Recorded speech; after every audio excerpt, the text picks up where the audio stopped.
Coming up on the SPFL YouTube channel this week, the latest league action from the Championship, League 1 and League 2, including Falkirk are too strong for Morton, Rangers see off Stranraer,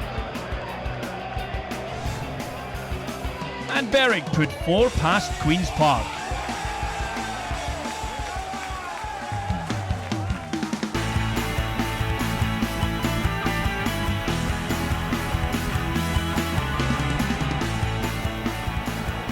Our first game this week is from the Falkirk Stadium, where the hosts were convincing winners over Morton. Rory Loy put the Bairns ahead 5 minutes before half-time. Philip Roberts' shot was well saved by Derek Gaston initially, but the former Rangers and Carlisle striker was in the right place to cuddle in the rebound.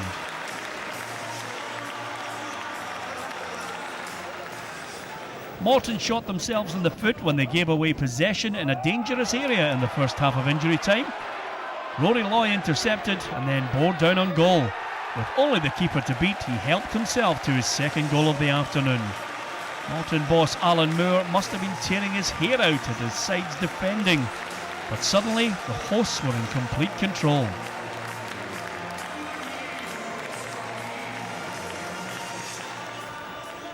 Falkirk started the second half in similar fashion. With only 3 minutes of the second period gone, Philip Roberts worked an opening on the edge of the area before finishing past Gaston. The former Arsenal youngster was a handful all afternoon and looks like he'll help Falkirk get over the loss of striker Lyle Taylor in the summer.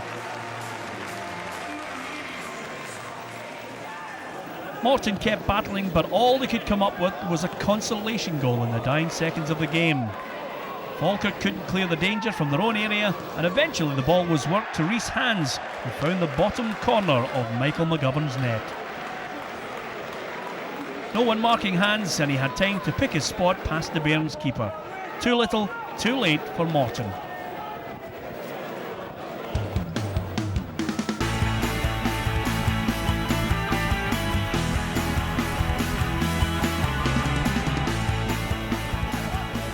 Livingston and Queen of the South played out a thrilling 3-3 draw at the Energy Assets Arena. It was some neat play down the left-hand side which created the chance for Danny Denham's opener. The Livingston man passed the ball into the back of the net in the 12th minute. It looked like Callum Ansell, and the Queen's goal was left unsighted. Jim McIntyre's men came back strongly in the first half though, and it was former Livingston favourite Iain Russell who volleyed them level 7 minutes before half-time. That was the striker's second goal for his new club, and it certainly was a stunner.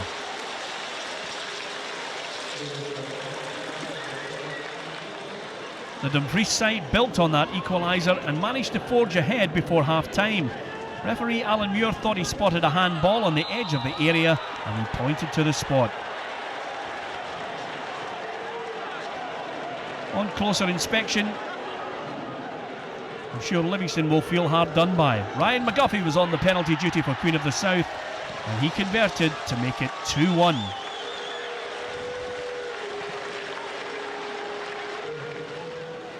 The hosts began the second half strongly, and 13 minutes in, Callum Fordyce headed them level. It was Martin Scott with the in-swinging corner, and it just needed a touch from Fordyce. Despite being reduced to 10 men while Neil Hastings was sent off, it was Livingston who went ahead through Daniel Mullen 10 minutes from time. Simon Mensing headed the ball down, and Mullen only needed one touch to slot it past Antel.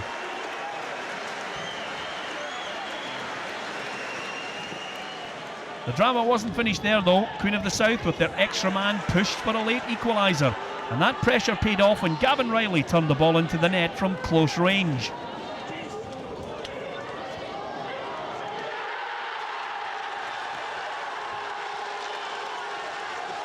Plenty of yellow shirts on the line, but the young striker managed to find a way through to secure a point for the newly promoted side.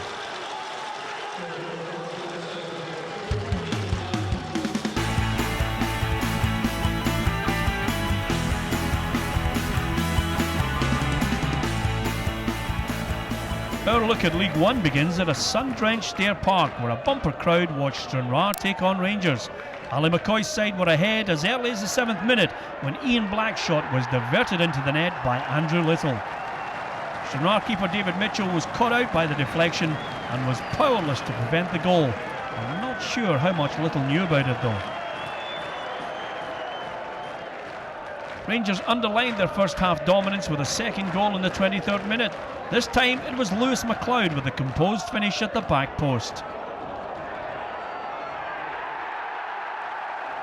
Andrew Little provided the cross and McLeod managed to escape his marker before slipping the ball past Mitchell.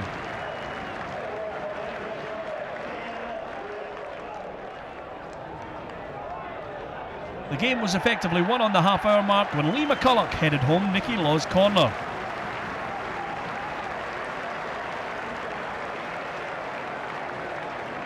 That was McCulloch's first goal of the season after returning from suspension.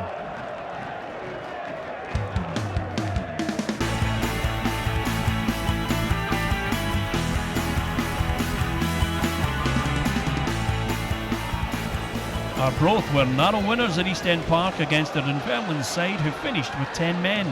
A mistake at the back let in Stephen Milne for the opener in 7 minutes. The cross from the right should have been cut out, but it wasn't, and the well-travelled striker was only too happy to take advantage from close range. The home fans were celebrating in the 27th minute when Callum Morris got on the end of a Ross Millen corner to equalise. A lovely delivery, but Morris was left all on his own on the edge of the 6-yard box to finish.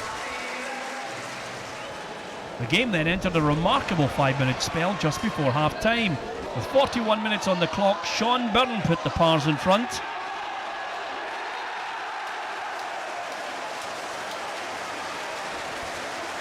Byrne only had the keeper to beat, but Scott Morrison almost pulled off a superb save.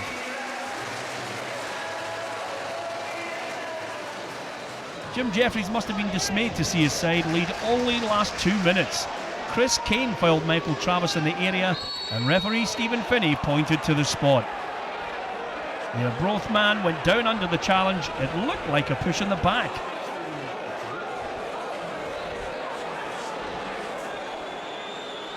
Alan Cook took the spot kick and sent his left-footed effort right down the middle.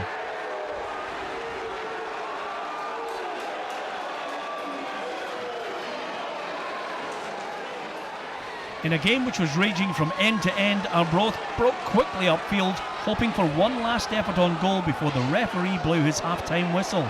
Alan Cook ran more than half the length of the pitch before producing a wonderful finish past Ryan Scully to give Arbroath the lead. Stunning run and finish. With Chris Kane sent off for the Pars in the second half, they couldn't muster a comeback.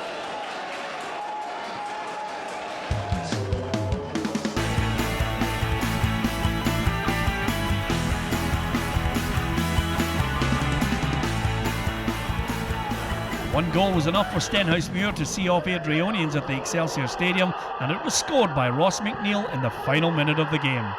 Stenhousemuir had earlier been reduced to 10 men, but as they chased the winning goal, the visitors managed a quick break and McNeil slotted coolly past the keeper.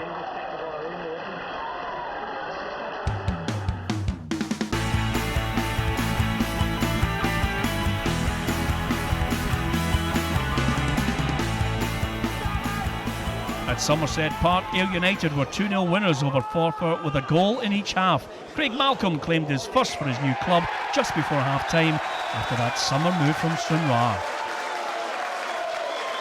The cross from the right-hand side was headed into the striker's path, and he needed no invitation to slam the ball past Darren Hill in the visitors' goal. United's second came from the penalty spot, and it was all down to Michael Moffat's surging run. He's a big favourite with the home fans. Moffat powered towards goal, evading challenge after challenge, and just when he looked about to score, Darren Dodds used an arm to prevent the goal. Red card for Dodds, penalty kick. Moffat took it himself and nonchalantly put it into the top corner.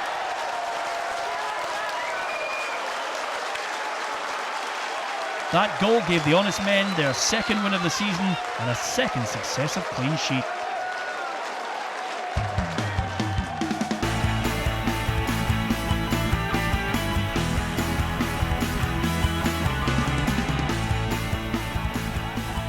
Brechin City kick-started their season with a 2-0 win over East Fife at Glebe Park. The visitors were looking hesitant at the back, and that led to City's opening goal in the 66th minute. Alan Troughton floated in the cross, and Ryan Donnelly headed past Michael Andrews. The former Airdrie striker moved to Brechin in the summer, and he showed that he's not lost any of his attacking prowess. Donnelly was involved in the build-up for the second goal, which sealed the point 7 minutes from time.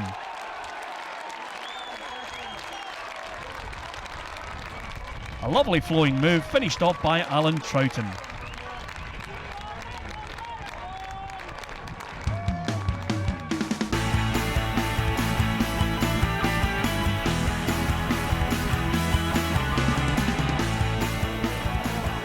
Into League 2 now, where Berwick Rangers were convincing winners at home to Queen's Park.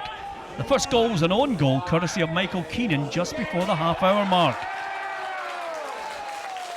Keenan stuck out a leg and only managed to deflect the cross beyond Michael Brown and the Spiders' goal.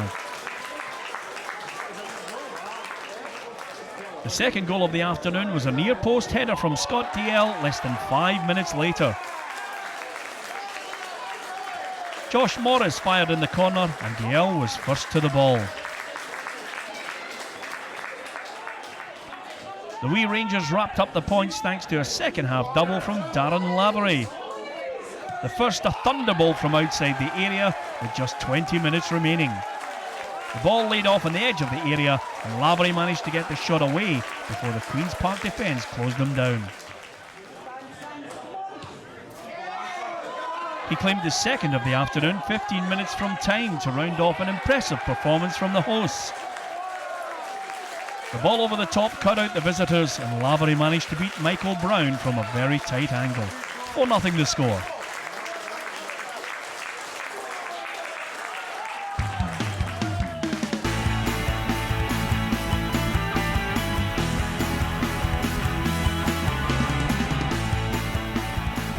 East Stirlingshire are sitting top of League 2 thanks to a 3-0 win at home to Elgin City. David Greenhill grabbed their opening goal. Max Wright was involved in the build-up, but Greenhill's quick turn and shot was what caused all the damage. It was 2-0 in the 37th minute, and it was Greenhill again causing all the problems. This time it was a perfectly executed lob over keeper Raymond Gillema to double Shire's advantage. Greenhill latched onto a poor pass back, and with only the keeper to beat, he finished in some style.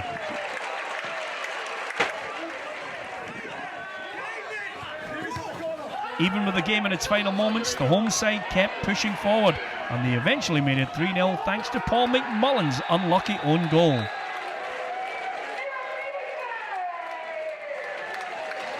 That made it 2 wins from 2 in the league for John Coughlin's side.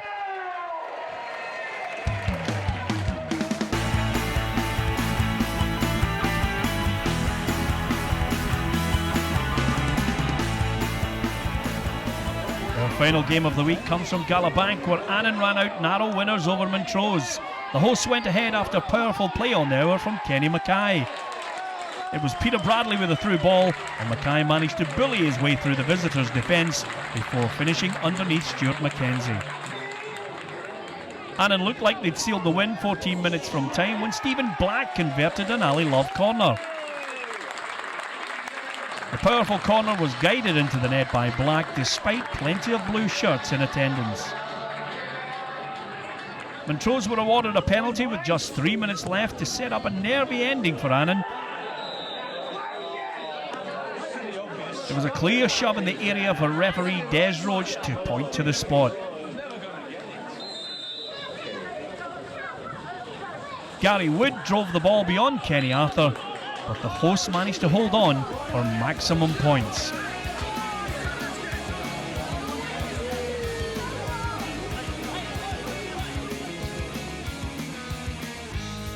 Here's how the fixtures look in the Championship this weekend. Alloa host Cowdenbeath, Dumbarton take on Morton. It's Queen of the South travelling to Hamilton Accies. Livingston take on Falkirk. And at Starks Park, it's Wraith Rovers versus Dundee.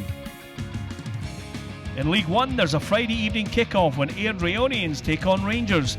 Brechin clash with Forfar. East Fife welcome Arbroath to Bayview. Stenhousemuir are at home to Dunfermline. And Ayr travel down the A77 to take on Stranraer.